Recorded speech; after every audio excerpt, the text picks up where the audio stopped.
Hello there, good afternoon or good morning as the case may be, and welcome to today's webinar, 5 Communication Obstacles that are blocking your learning culture and how to break through them, brought to you by Talaera and 360Learning.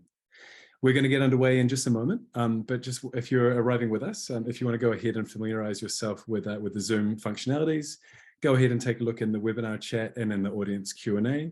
And so my name's Tom. I'm here from the 360 Learning content team based in Paris in France. I'd love to hear where everyone is from in the world, where you're joining us from. So again, please go ahead and check out the chat tab and let us know. If you let us know, your name, where you're joining us from, and even then your team at work, the business function you're working within. That'd be great. So we have Arthur from Vancouver, from BC. Lovely. I should let everyone know as well, it's a really wonderful, bright and sunny day here in Paris, not to be driving any jealousy or anything, but yeah, it's a pretty wonderful day. And we got someone we got from Kalamazoo, the great. Fantastic, some great locations here popping up. So again, welcome to today's session. So this is a session on 5 communication obstacles that are blocking your learning culture and how to break through them. Learning and communication, really, it's one of those topics that a lot of people talk about. Everyone sort of knows that it's very, very valuable to a functioning company, a functioning organization. But oftentimes we don't have the specifics to really get into what makes it all work. So today we're going to be bringing you some specifics here from the session brought to you by Talaera and 360 Learning. And so I'd like to introduce you to our speakers for the day. So we have Lauren Clark. She's our Global L&D Manager here at 360 Learning. Yep.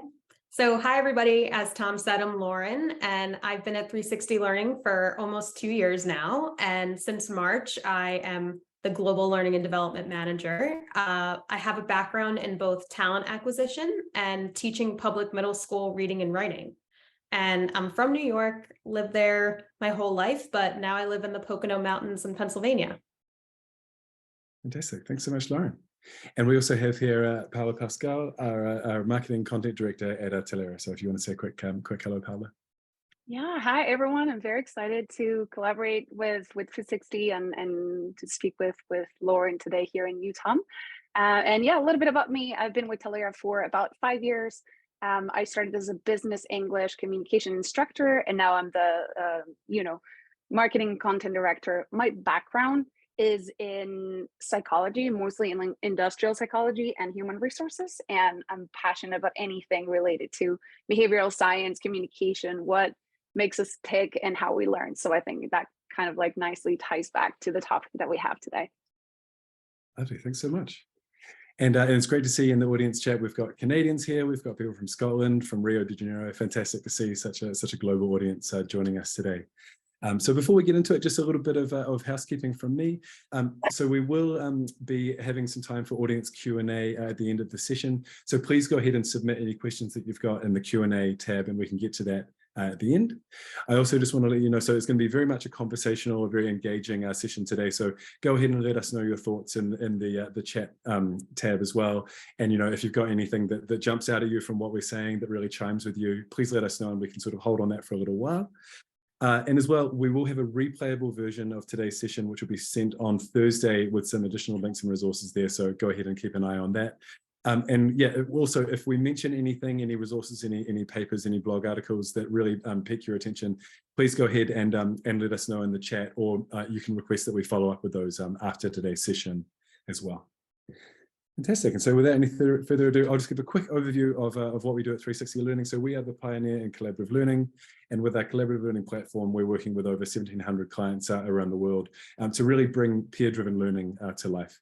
And so there's a little bit of information there. You can go ahead and let us know if you want any further information on that.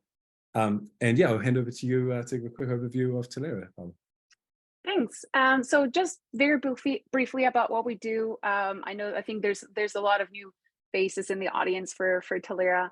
We offer business English training for professionals around the world. So for teams, and the main thing is that it's instantly applicable in the workplace. So it's really much more than a simple English training or language training, and it really goes beyond that. So it's about helping people deliver impactful presentations and write effective emails and communicate effectively across cultures.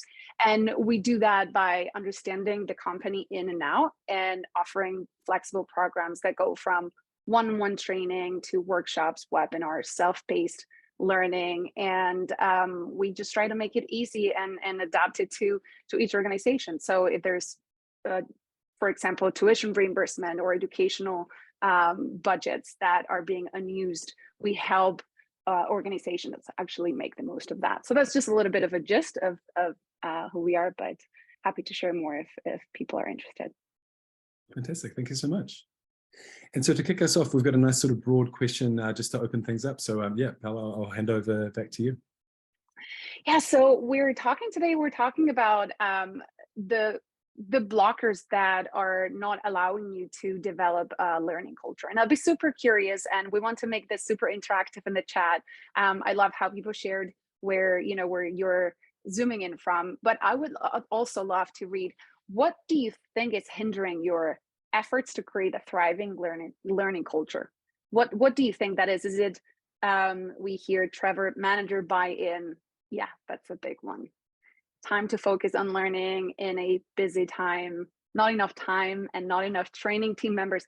I think that's one that we keep seeing a lot. I don't know if you've experienced that, Lauren, but we keep seeing you're such a small team for a huge workforce. Absolutely. Prioritizing learning over work. Yep. That's the most common issue. Yes. Doing work is seen as the priority over learning. It's really hard to find the time to actually learn where we're all so busy. So budget is also a big one that we keep hearing a lot, like we don't have enough budget, or the budgets that we have sometimes are not used for some reason. So today, really what we want to acknowledge that these are a lot of the most common blockers or barriers. Today, we'll be focusing on the ones that have to do with communication and just providing actionable tips that you can take away today and start applying. Fantastic, thanks. And yeah, I love the participation here. Please go ahead, everyone, and respond to the questions as we go, because it's going to be a lot more fun, yeah, having a real conversation with the audience. So thanks for that. Yeah, and Paula, I'll hand over to you again just for a word on today's agenda. Yes, so we'll start by defining what a learning organization is, because we're talking about how to develop a thriving learning culture, but what does that even mean? So briefly touching on that to make sure we're all aligned and that we agree on the definition. And then going over the most common communication obstacles that we've seen both from 360 Learning at Talaera, and then really sharing strategies to overcome those blockers. That's on the menu for today. Thanks. Great. So let's start with defining what a learning organization is. But just in case you're wondering why it matters that we talk about that, let me share that high-performing learning organizations are 92% more likely to innovate. So what is a learning organization? I can head on to the next slide. Great. So it's one with a growth mindset, prioritizing ongoing learning and development at all levels, fostering a culture of curiosity and improvement. There's a firm commitment to sharing knowledge and best practices internally. And there's data-driven decision-making. So informed decisions are made by collecting and analyzing data and using evidence to guide actions and drive continuous improvement. And this data is beyond just vanity metrics like learner satisfaction, so that learning can have a true return on investment in regards to bottom line business goals. So I love that, about that, not only focusing on vanity metrics and what we are supposed to learn and what we are supposed to do. I'd love to add that I think a learning organization is one that adapts and that is agile and that knows how to pivot and knows how to adapt to new technologies and really understands, okay, times have changed. How do we learn? How do we adapt to that? How do we do it? Leadership support. We see that with every learning organization that we work with, the common denominator, they have a few. One of them is leadership support. They get managers buy-in. It's not only top level management, but really about mid-level managers, the team leaders, the ones that are there and that know the employees and the team members, that the ones that actually make a difference. And also it's about having a learning infrastructure. And that can mean many things. It starts from having accessible learning resources and tools and platforms. It's about having an LMS or a KMS, like knowledge management system. It's also about having an L&D team. So some companies don't even have a learning and development team. Having that in place is part of building that learning infrastructure. It's about having feedback systems. So I think all of this defines a learning organization. And today that's where we want to get to, like, how can we be closer to this definition of a learning organization? Fantastic. Thank you both. And so to kick off and get into this a little bit more in this concept of what makes a learning organization, I guess we'll first talk about some really common communication obstacles. So I think, I'll hand over to you, Paola, to kick this one off. Yes, so these are the 5 ones that we're going to cover today. I'd love to hear in the chat if there's a major one that we didn't include. This is based on a lot of conversations that we've had with learning managers, L&D managers, global L&D. The first one is information silos. Lauren, have you seen that with any of the organizations that you work with, or do you have any experience with this? Absolutely. Definitely thinking of a previous organization I was at for several years, and people did not collaborate. Collaboration was not a part of the culture. It seemed like everyone had their own individual playbook. And I think that, it really caused problems. Maybe people were reinventing the wheel several times, so time was lost.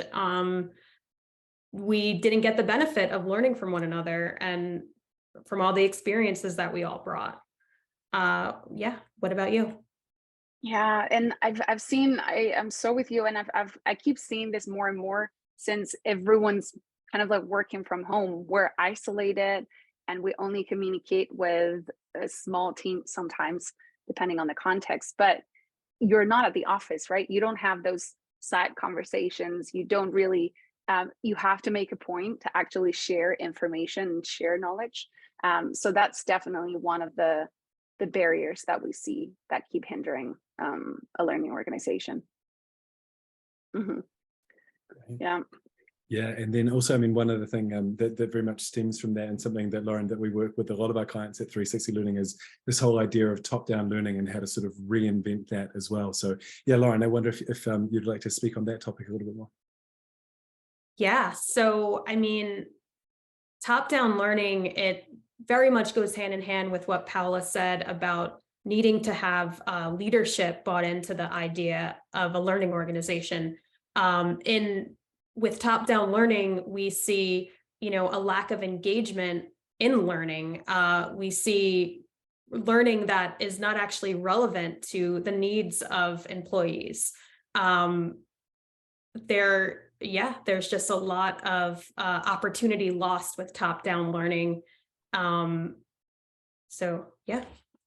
Yeah, I think there's a lot. I think that you made a great point there. There's so much opportunity that is lost because employees don't have the opportunity to almost like to shape their learning process, or either they don't have the opportunity, it's not a thing in their organization, or they don't know how to do it. It's not part of their culture. We'll talk about as well about language and cultural barriers, but it's interesting how sometimes we keep hearing, oh yeah, but if we don't suggest anything coming from training managers, but if we don't suggest it, then they won't learn it. So we see there's a need. So I guess it's a bit tricky. I don't know, Lauren, how you feel about that. Should learning be, and we'll get more into like the nuts and bolts of this, but do you think there should be top-down learning, or it should all be bottom-up? How do you feel about this? I definitely think there should be a bottom-up approach to learning. Just to add on to what I was saying, with top-down learning, it can inhibit innovation and creativity. It can, inhibit empowerment. When there is a bottom-up approach, then I think when everyone collectively works together, people are more invested in the learning, they're more invested in the platform, and training is more relevant to what they actually need. Hmm. Yeah, I'm with you. I guess it gets very tricky when you go down to like the sometimes compliance training, and I think it's also worth it to acknowledge that sometimes managers actually need to do this top-down learning, and we'll get into the how can we go about that. Um, Language and cultural barriers. This one hits home because this is also part of what I'm passionate about, but also what we do at Talaera. And we keep seeing that we assume that knowing how to speak the language is enough to communicate effectively. And there's so much behind that. Like sometimes team members don't feel empowered to speak up. There is also this conception that we've seen, or misconception, where people think, or employees think, oh, but I was hired at this international company and I was expected to speak great English. How am I going to even ask for help when this was part of the requirements? Or asking how to get better at Excel sheets. That was part of your job. How are you not aware of, like, like there's a lot of issues with language barriers, cultural barriers. I cannot do it, or perhaps I don't feel empowered to do it. So yeah, that's a big one from what I've Absolutely. seen. Yeah, and one other topic that we keep seeing coming up again and again, especially with clients on the 360 side as well, is the new reality of sort of remote work across different time zones. And Paolo, I'm sure this is something that that sort of chimes very much with you on the Talaera side as well. Yes. So we keep seeing, remote work across time zones means we assume we have someone in the chat that says, this is how we do it in our culture. I think that's exactly it. We assume, oh, this is how we do it. This is our way. And with remote work, I've seen that something similar happens sometimes, where you get training happens at, I don't know, 12 p.m. EST. And then what happens with the team in India? It's too late for them, or it's too early for teams somewhere else. So having this mismatch of not being able to learn when you want and not being able to communicate at your best all the time is definitely hindering efforts to create a learning culture. Have you ever experienced something like this, Lauren? So fortunately, I have not. However, in a lot of my experience as a talent acquisition manager, I spoke to a lot of candidates who, wanted to join a culture where they would not be expected to join a meeting at 11 o'clock at night or at 6 o'clock in the morning. So I know it's a problem out there. Sometimes when you work in a global company, you're just expected to work all hours, and that's the norm. So yeah, but fortunately I've not experienced it. Yeah, so as I was just going to say, as Jacinta says in the chat, lucky you, Lauren, on that topic. Yes, and I keep seeing, with some of my previous learners, or like students when I was teaching, and I was helping them with communication skills. This was something that came up. It's like, oh yeah, we have this KT sessions, right? Knowledge transfer sessions, and it's 9 p.m. my time, and I promise I can communicate better. I can share my experience better. It's just too late, and my brain is not working anymore. I was like, okay, that it becomes a real problem when it comes down to that. Absolutely. Yeah. Fundamentally. And I guess making the transition just to the last topic on here, we've sort of mentioned a little bit of that mismatch between the kinds of learning content people need and what they expect. And actually a great comment in here as well. Just want to call this out in the chat from Jacinta. That there's really come down to a lack of communication, a lack of consultation and engagement with employees based on their needs. And Lauren, this is something that we work a lot with our clients at 360. I wondered if you had any thoughts on that particular topic. Yeah, absolutely. I think, this really ties to the issue we spoke to earlier, where people feel like they might not have the time to learn. And so when they are spending that time, it has to be relevant. It has to be directly tied to what needs are. It has to be tied to the outcomes that you want to see in your role and in the business. And when there's irrelevant content floating around, you're going to get a lack of engagement in learning. You're going to get less participation. It's really inefficient to have that clutter of irrelevant content around. So it's so important that you have a system where you're constantly checking the relevancy of courses. Yeah, absolutely. Yeah, and Paula, I wonder if you had any thoughts on that on the Talaera side as well. Yeah, I mean, for us, our mission is to have business English training that is instantly applicable in the workplace. And we keep seeing, and this came from diverse personal frustrations, having learned a language and learning, we were learning how to say, I don't like apples. And then I said, well, I need to learn English for work. I need to learn how to write an agenda for a meeting. I need to, I need something that I can just, as Lauren said, we're too busy. We need to learn something that you can directly apply to what you do, to your reality. So 100%. Absolutely. Agree on that.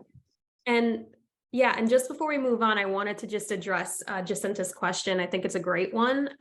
If I feel I'm missing something, if I'm not, online at all hours of the day and night, if I'm not jumping onto meetings that maybe other regions in my company are having before I wake up in the morning, the answer is no. And, we'll get more into this, but I am a part of a culture where I'm trusted that I'm going to get the information when it's on my timeline. So when I wake up, I can then, review the notes, and there isn't a culture where there is worry about not doing your job properly if you aren't on all of the live meetings. So I think it really speaks to just the culture that my company has. But again, we'll get more into that. Yeah. Fantastic. Thanks both. Yeah, and just to highlight that as well, Lauren, I mean, I think it's a real relief to work in a company that yeah, it's not quite such a focus on synchronous meetings for sure. I think it makes a lot of help. And so, yeah, I mean, I said when I introduced the session today is that we're going to get a little bit specific on some of the strategies to overcome these blockers to communication and to learning. And so, yeah, great overview of the 5 biggest blockers there. And now I guess we can get into, some of the answers. So, yeah, what are some of the ways that we can sort of break these information silos and ensure that the information gets to the right places? So, yeah, I wonder, Lauren, if you want to kick us off on this topic. Absolutely. So, yeah, when information silos are present, the solution is then to build a system of collaborative learning, which prioritizes peer-to-peer experiences and shared knowledge. We want to encourage talent, every employee and every subject matter expert to create courses, to create avenues of knowledge to share their expertise with colleagues. And what that looks like at 360 Learning is we encourage all employees to transparently share knowledge within the company, starting with how they think onboarding can be improved. This sets the tone right away that we don't have a top-down approach. We also immediately train everyone how to successfully create and share courses that the entire company can benefit from, so that everyone is a contributor immediately. So, yeah, I'd love to hear your thoughts on that, Paula, if you have any. I love that. I wish more companies thought that way, to be honest. I think there's a lot to work on in that regard. I think more and more companies are organizing like these systems and knowledge transfer sessions and having that infrastructure that we talked about in place. But we keep hearing, as you said before, there's duplicated work and there's reinventing the wheel again. One of the things that we've seen from Talaera is that sometimes teams are not able to share their knowledge to the extent that they would be able to, perhaps because they're not concise enough, or because we keep hearing that there is a lot of back and forth because they're asking vague questions, or because the information provided is too vague. And then when it becomes a pain, when it becomes something difficult to get information from other teams, then it's kind of like something that you stop doing. So truly helping your teams share their knowledge, either through these collaborative learning systems or through empowering them to communicate effectively in whatever language you're communicating in, is what is going to help you make that difference. And that ties back to like the next point that I want to mention. Train your teams to ask more effective questions. And I think we could all work more effectively if we learned to ask more effective questions. And I'll give some examples later. This is part of another webinar that we did, so I won't go too deep into that. But I do think it's just some very brief hints that can help us all communicate better and break down this information silos. Fantastic. Thank you so much, both. Oh, go ahead, sir. I was super curious. What are some ways, Lauren? I'm curious. What are some ways to encourage knowledge sharing? You were talking about that. Is it through a platform, or how have you seen works best? Yeah, so definitely having the infrastructure in place where employees can publicly pose questions and communicate in regards to the learning content. I'll get more into it in a little bit about how our collaborative learning platform creates a space to pose a learning need and then respond to it. And then, within it, learners can just continue to give feedback and say, this is what we need, and this could be helpful for this team. And I think just having a culture of collaboration and transparency and the infrastructure to make it happen is so important. I love that. We also have in the chat, safe environment is one. I think that's crucial as well. Make it a place where it's okay to actually speak up and ask questions. One of the points we have on this slide is increase your cultural intelligence. And we'll talk about cultural barriers later. But when you work with a team that crosses borders, so Tom, you're in Paris and Lauren is in the US and I'm in Spain at the moment. So we are influenced, and we're all from different countries. So that influences how we perceive information, how we ask questions. And just briefly on that, Tom, if you can go to the next slide. And this is what I was talking about with questions. So in some cultures, it's not okay to say yes. And if you ask, is this going to be ready? It's not, yes means different things, and it's not okay to say no. So if you ask something like, is this going to be ready tomorrow? Perhaps you get yes as an answer, and then it's not ready the day after. Why did that happen? It can be because of a cultural misunderstanding. So a very small trick that actually makes a huge difference is to ask open-ended questions instead. So instead of asking, is this going to be ready tomorrow? Or is this okay? Is this good to go? Is the project finished? Those are yes, no questions. Just shifting that to, when is this going to be ready? What are your thoughts on this project? That is one way to avoid this like kind of information silos. The other one is find out the why. So instead of accepting the information that you get, if you feel that something doesn't feel right, like you're a developer and they ask you to add, like to change the button on a website, and then instead of saying, yeah, sure, I'll do it, try to understand what are the underlying reasons for that to happen. Focus on one question at a time. This one is easy, but I keep saying that every day. So especially with asynchronous communication, where a lot of information unfortunately gets lost, just ask one question at a time. So focus on one thing at a time, and then try to use explicit wording. And by that, I mean, instead of saying, do we have to be careful with the budget for this project? What does that mean? Do we have to be careful? Perhaps we can make it a little bit more specific and say, what is our spending limit for this project? That is something that I'm asking specifically about the spending limit in this case. So, I mean, I could talk about this forever, but this is a very small hint of how asking better questions can help us break down silos. Yes, great, thanks so much. So we'll jump ahead again to the second topic we wanted to talk about, the second obstacle. So yeah, again, some solutions to top-down learning and communication. So yeah, I wonder, maybe Lauren, you can kick us off on this one again, if you like. Yeah, absolutely. So you already know how I feel about this. I'm all about prioritizing a bottom-up approach to learning. The solution to top-down learning and communication issues is to allow employees to declare their own learning needs. They're the ones that know what's relevant.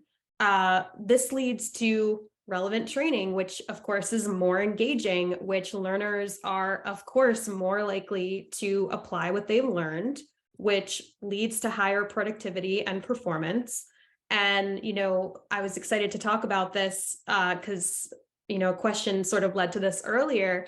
Here at 360 Learning, on our collaborative learning platform, anyone can declare a learning need at any time, and then anyone can upvote it or volunteer to fulfill it by creating a course that will be shared with everyone in the company. And I like that last part, especially because with information silos and with top-down learning, sometimes the learning does not go to everyone. And so if you're on one team, you can miss out on valuable training that another team has gotten, and then that can prevent you from upskilling from within or making a switch. But back to learning needs in our platform, when there are upvotes by at least 10% of the companies, if nobody has yet said that they're going to champion a learning need and create a course, then the L&D team, will work on either seeking out the subject matter experts myself, and or getting an external training solution to get the need fulfilled. And, sometimes it's a hybrid of that. So it's so important to have an L&D team to spearhead this. Yeah, would love to hear your thoughts, Paula. Yeah, I'm with you. And you said L&D teams, they play a pivotal role when it comes to creating a learning culture. And I would say all managers, I mean, we all become part of the culture, right? But all managers, fundamental when it comes to creating this learning culture, and even more like the top leadership, it's the ones, and we mentioned this before, it's the ones that are there every day at every weekly meeting. We've had learning programs applied to like many different organizations, and even within an organization, we have a team in India, and then we have a team in the Philippines, and we have a team in Mexico, and we see that the most successful learning programs have super involved managers, and managers that make it okay to say, I don't know how to do this, I need help.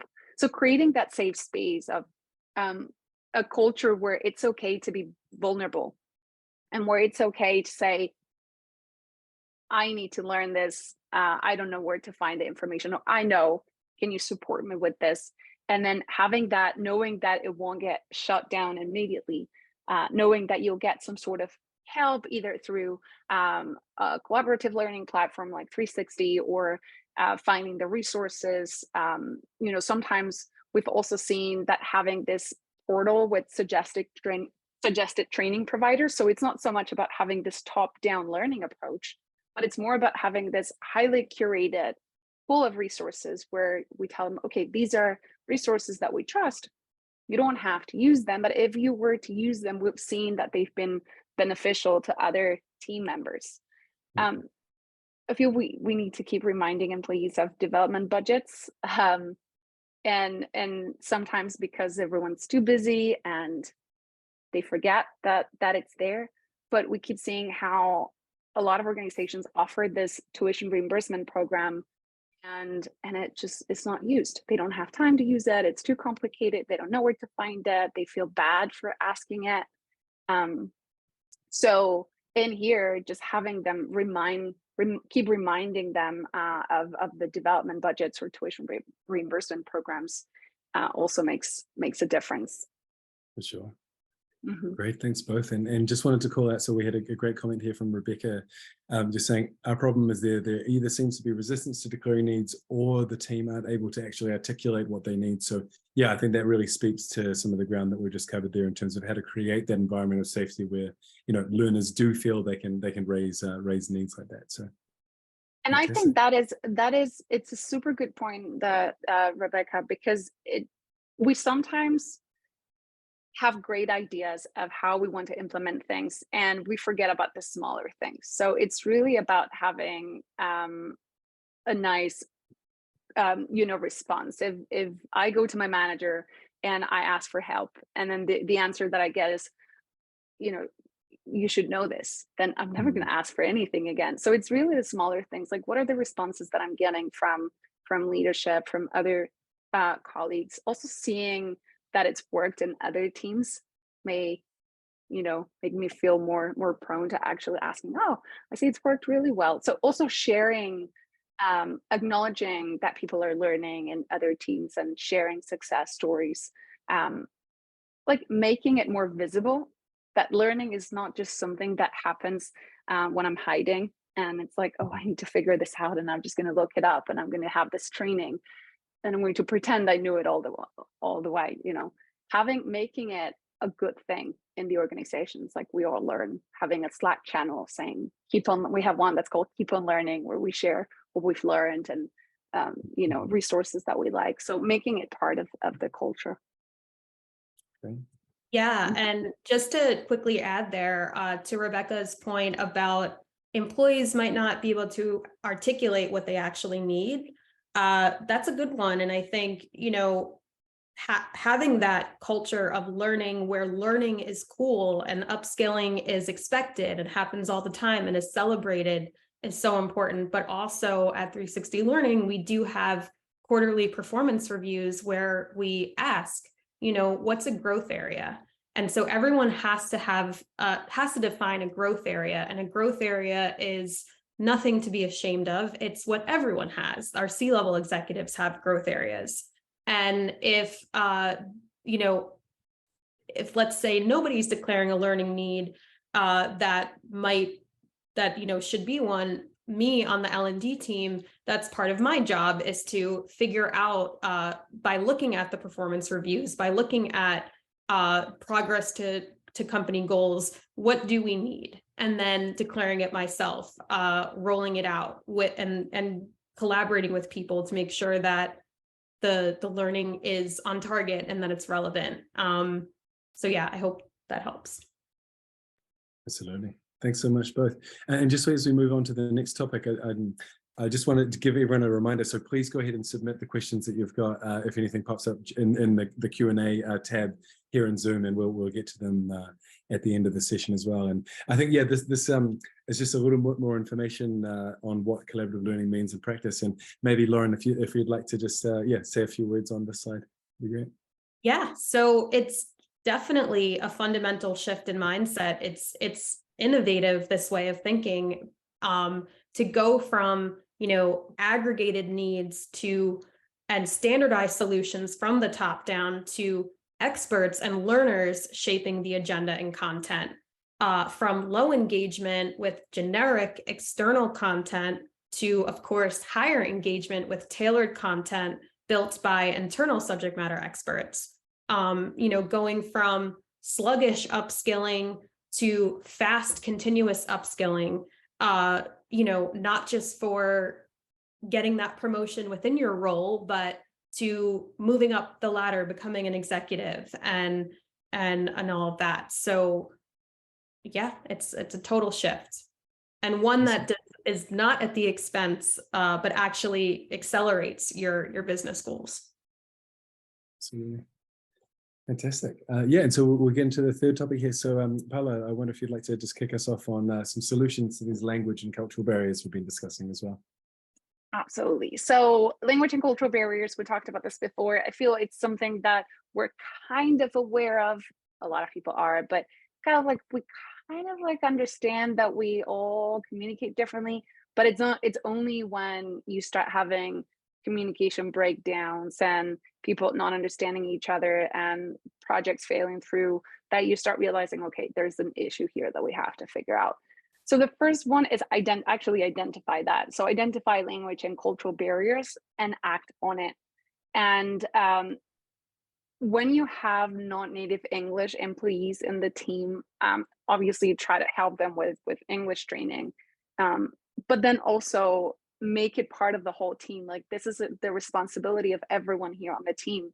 Encourage people to use plain language. So instead of using a lot of idioms and jargon and complicated words, it really helps if you go back to like, okay, let's go back to plain English, or assuming that we're speaking in English. And really, when it comes to meetings, for example, or sessions, provide an agenda before every meeting. It's such a small thing, but it makes a difference because it helps those who may not feel super confident with the language to actually sit down and think, okay, this is what I want to say, this is what I want to do. And really understand why there are differences. So not only with language ability, but also with cultural differences. And I'll explain a little bit more in a moment what that means, but truly understanding that there's no right or wrong. And that even if you think, oh, but this is my way, and it's what I was taught is the right way, it's true, it's the right way, but it doesn't mean that there are other right ways as well. So bringing that together and understanding how can we collaborate, how can we be effective and efficient, even if we have differences. Mm-hmm. That's so helpful. And it's so important to gain this awareness about what the barriers are and what tools would be to, overcome those barriers. And, building off of that, I think it's so important to host cross-cultural training workshops regularly within a company. And, building off of what I've been saying about collaborative bottom-up learning, not just, maybe get an external training and give it to the company and it's like a plug and play.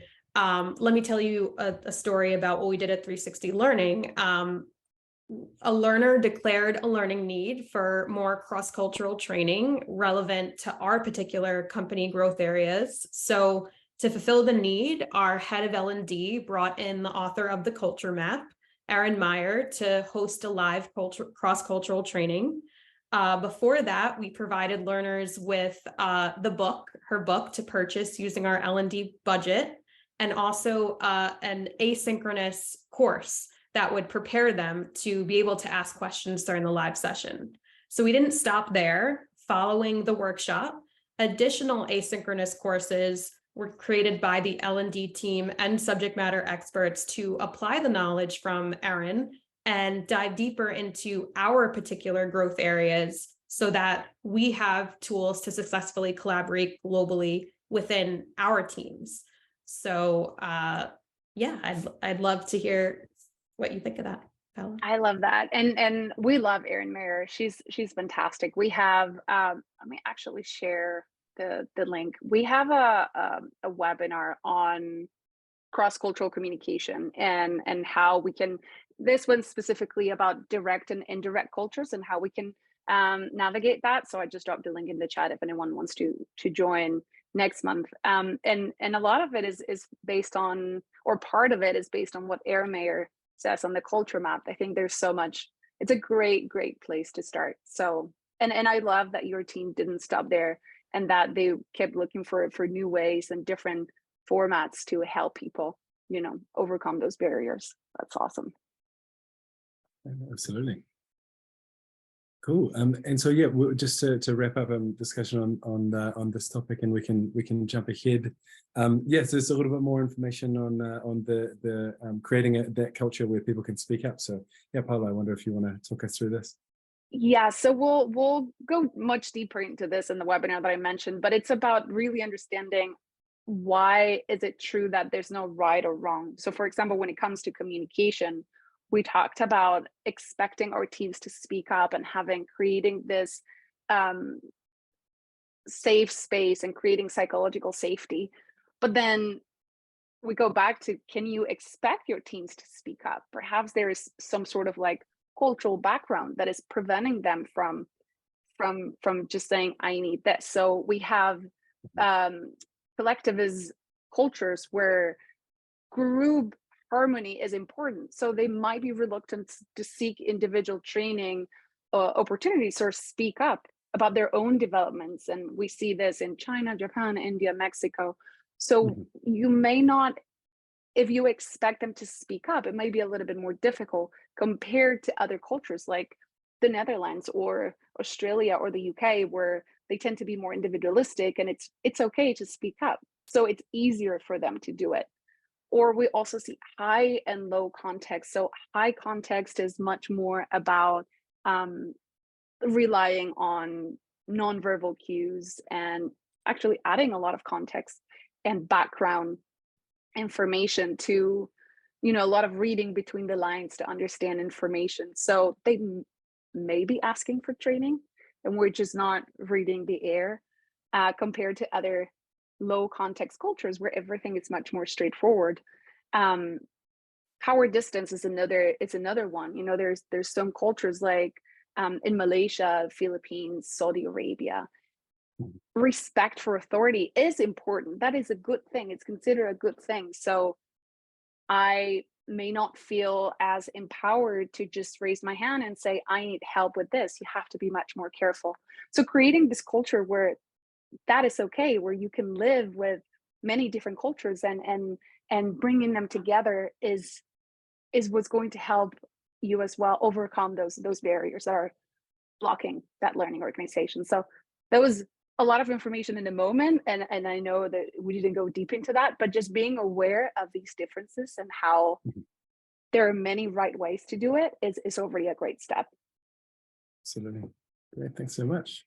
And so, yeah, we'll jump in a bit more detail on how we can all manage remote work across time zones. And Paula, I wonder if you want to kick us off on this one. Yes. So we talked about this a few minutes ago about having, people located in different locations, different time zones. We're working remotely, so a lot of the communication is asynchronous. One of the tips is to help employees learn in the flow of work. And I think that's also something, Lauren, that 360 encourages, right? Oh, absolutely. Yeah, I mean, we have a value in our internal company culture that we call convexity, that's called your life, your way. And it's all about asynchronous communication, which allows you to learn in the flow of work.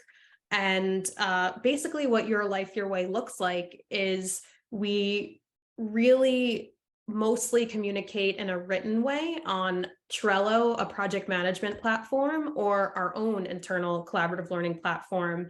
And this allows for both full transparency and visibility, and also flexibility.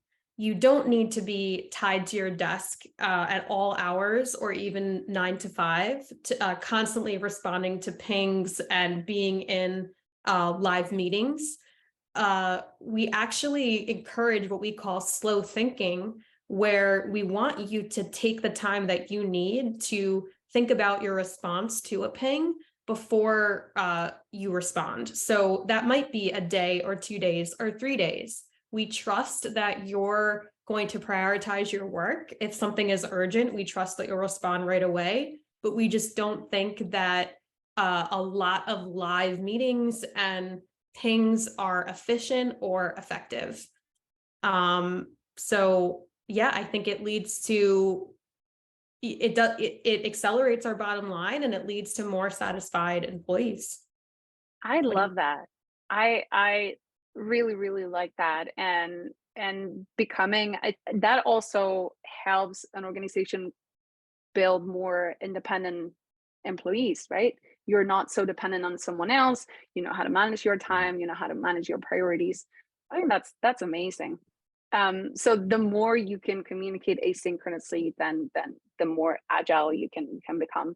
Um, and then when you do have to have the live meetings, because sometimes human live interaction is nice sometimes, and it's also very effective as well. Some meetings need to be in person. That's at least my opinion. When that is the case,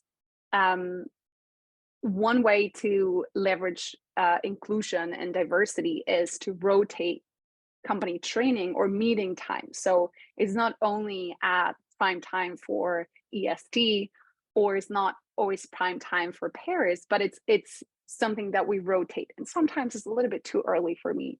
Sometimes it's a little bit too late for someone else.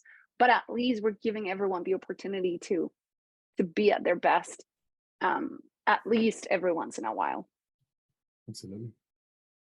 Great, thanks. That's a great set of suggestions there. And I wonder, we just to keep us on time, we might jump ahead. So this is the fifth and final topic in the obstacles and the solutions here. So the topic of irrelevant learning content. So Lauren, I wonder if you want to kick us off on this topic. Yep, I'll try to be brief, just keeping time in mind. So the solution, of course, to irrelevant content is peer-driven content. We know that 64% of employees believe that learning from peers is the most effective type of training. So you want to have the infrastructure where there are peer-driven courses and continuous learner feedback. So at 360 Learning on our internal platform, learners can continuously react, comment on, like pages, say this is not relevant, or yes, I'll use this, or I learned something, or this is outdated. Authors are notified right away so that they can keep track of the relevancy and keep courses fresh, which of course leads to higher engagement and usage in the platform and trust in the platform. Absolutely. Yeah, and I wonder if you had any thoughts on that as well, Paula. Yeah, so I think when you have learning from peers is amazing, and I wish more companies would implement that.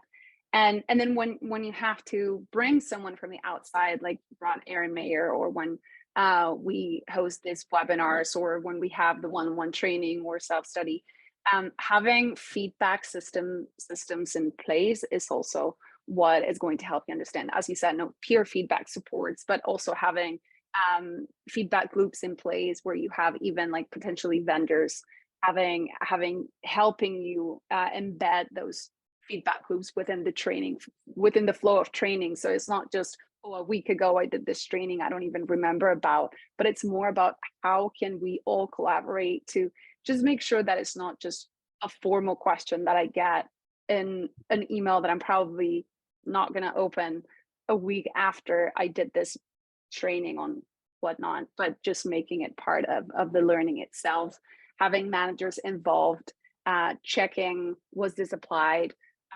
Has this had an impact in our day-to-day lives? Like, do we see, like for us is the best thing when we hear, oh, we now have meetings and everything flows much better. Just even adding the agenda, learning how to ask questions, like a few tips that you see that you can directly apply at work. And you're like, okay, that's all I needed. Like I see that we're making progress at work, and that people are actually applying the content. And I mean, what's better than that when it comes to training? Absolutely. Yeah, and just want to call out just a comment from Trevor here in the chat. So saying he's talking with his boss right now about establishing trust in your training platforms and systems, and creating relevant training. So there's obviously chiming for people in the audience, which is fantastic. Great. And I just wanted to call out one last thing. So we have a question here from Pravash around how difficult it might be to change the mindset from top down to collaborative. And I don't want to risk exiting out of the presentation, Pravash, but I've got a great ebook which answers that exact question on the 360 side. So I'll make sure we follow up with some links to that as well. Great, excellent. And so just to wrap things up with a few points to remember. So I wonder, Paula, if you want to sort of share a few last thoughts here when it comes to these 5 obstacles and the ways to overcome them. Yeah, so from the 5 that we talked about, to create a thriving learning culture when it comes to communication, just to quickly wrap up, focus on knowledge sharing and helping people share their ideas and their thoughts through systems, through platforms like yours, through training, through hearing what needs to be done so that you can favor knowledge sharing. Um, Favoring bottom-up learning as well. So how can employees and team members be the owners of their own learning experience and their own learning reality and path? Um, Language and culture training is also, you mentioned that you brought in Erin Mayer. We have also webinars on cross-cultural communication, business English training. That is really going to help, because also we didn't mention this, but sometimes if you don't have the right language skills, learning it's much slower. Also from one of my students, she uses this app that is used internally, and a lot of the communication that they use is all in plain language and it's all easy. But then this other tool was built for for native English speakers, and she has to look up every other word to understand because it's a little bit more literary. It's just like, it takes me forever. So that is also something to consider. Async opportunities. Lauren, you spoke to that and how you promote that at 360, which I think it's brilliant. So creating more asynchronous opportunities, and then really create a system where you are able to provide relevant, tailored content through surveys and feedback, and mid-level managers, the ones that are there, that know the reality and who can pass that on to whoever is responsible for facilitating that program. Fantastic, thanks, Paula. And I wonder, yeah, Lauren, if you had any thoughts on this summary slide before we wrap things up. I think Paula shared everything, but what I will say is, it might seem like a lot of information, but it's definitely doable. We will provide resources, and our company is doing it, Paula's company is doing it, so it can be done one step at a time. Absolutely.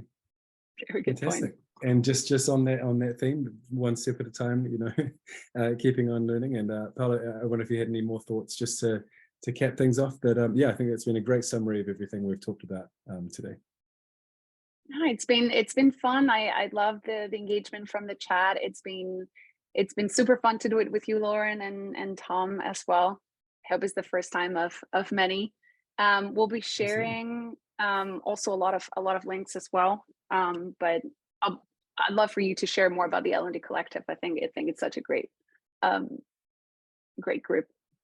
Absolutely. Oh, yes. If you are not yet a member of our Slack L&D Collective, then I hope to see you soon. It's a great community for L&D professionals to network and share knowledge of topics similar to those discussed today, have weekly coffee chats. So would love to see you soon.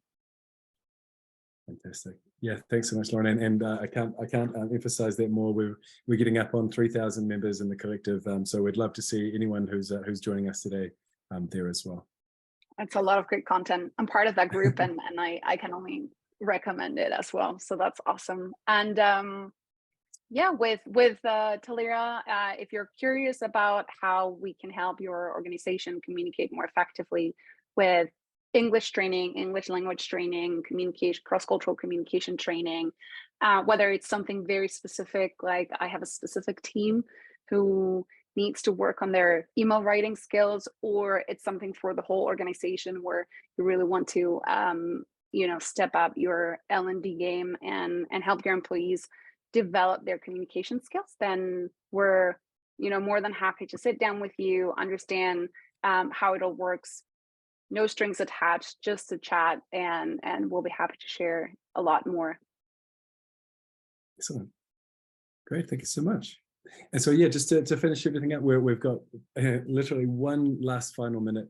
So I wonder if we can just have one question I see here coming through in the audience Q&A. So what can company leadership do to better foster more effective communication and learning? So, this is a really nice broad topic, but I wonder if you had any thoughts specifically on the role of leadership, Paola or Lauren, just to finish things up.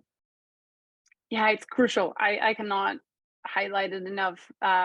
Company leadership from top to mid to like a team leader of a team of two, they become the role models by sharing what they learned and by becoming, being vulnerable and saying, it's okay. I also learned, and I need to learn with the reviews that Lauren, you mentioned before. I love that, where it is expected to have growth areas and improvement areas. So definitely they play a big role when it comes to creating a learning culture. Absolutely.